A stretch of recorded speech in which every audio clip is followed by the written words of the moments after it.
नमस्कार, मैं हूं आपके साथ विभा उपाध्याय और आप सभी दर्शकों का अन्नदाता कार्यक्रम में स्वागत करती हूं। हमारे देश का किसान जन का पोषक है, वो श्रम का देवता है, अन्नदाता है। उसमें ही भारत की आत्मा निवास करती है और ऐसे ही किसानों की प्रगति के लिए हम खेती बाड़ी से जुड़ी हुई बहुत सी नई लाभकारी जानकारियां हर रोज सुबह लेकर आते हैं। तो चलिए कार्यक्रम शुरू करने से पहले देखते हैं क्या है आज के अन्नदाता में। अधिक फल उत्पादन के लिए पपीते के बाग में करें जरूरी कार्य। गन्ने की फसल में लगने वाले रोगों की रोकथाम।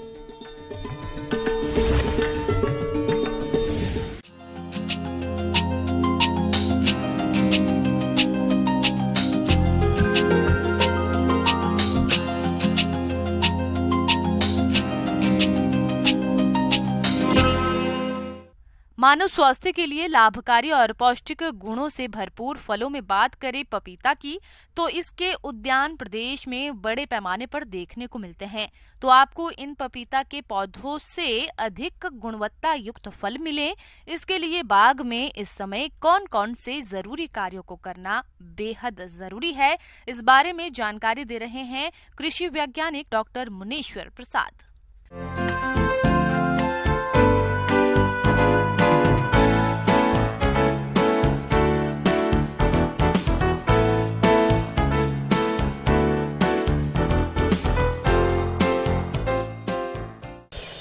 जैसा कि आप देख रहे हैं कि अभी हमारा क्षेत्रों में और किसान के खेतों में थोड़ी ठंड का एहसास हो रहा होगा, और जो किसान भाई पपीता के खेती कर रहे हैं उनके सामने एक जाड़े का जो प्रबंधन करने की के बारे में जानकारी होनी चाहिए कि हम जाड़े के मौसम में कैसे पपीते की खेतों को हम अच्छी तरह से कर पाएँ।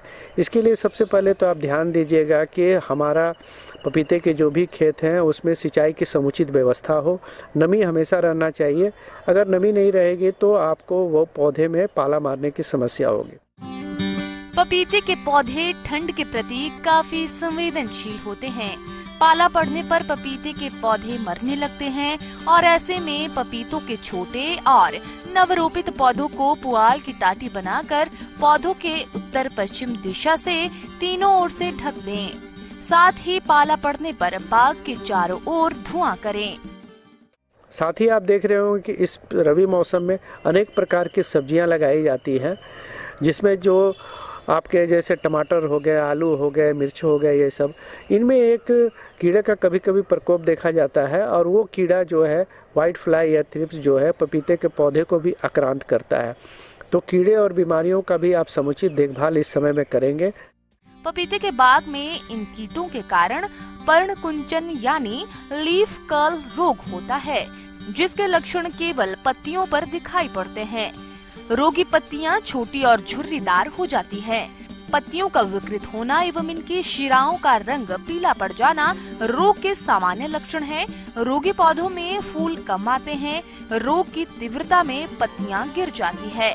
इसके नियंत्रण के लिए रोगी पौधे को उखाड़कर फेंक देना चाहिए।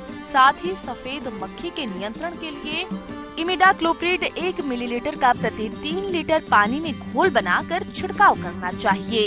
इस समय पपीते के बाग में चूर्निल आसिता रोग का प्रकोप होता है। ये रोग ओडियम यूडिकम कैरिकी नामक कवक से होता है।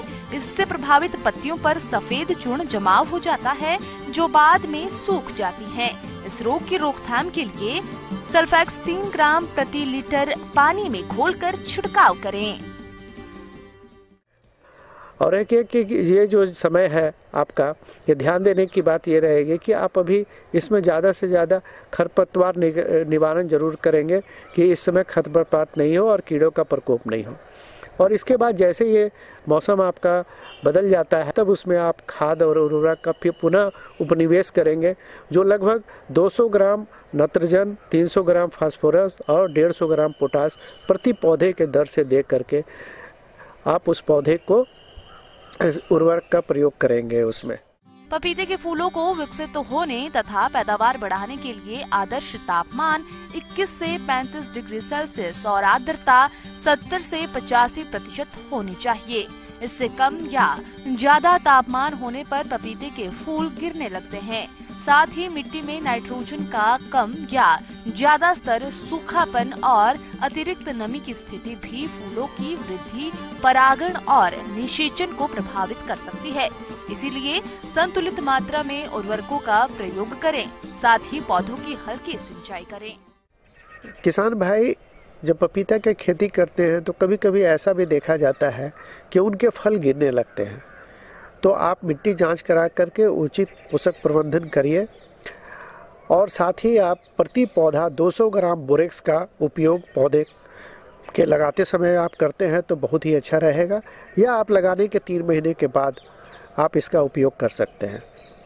तो बोरेक्स जो है 20 ग्राम प्रति पौधे के दर से देने से फलों का गिरना और फल के आकार में वृद्धि करना अच्छा रहता है उसके लिए। किसान भाइयों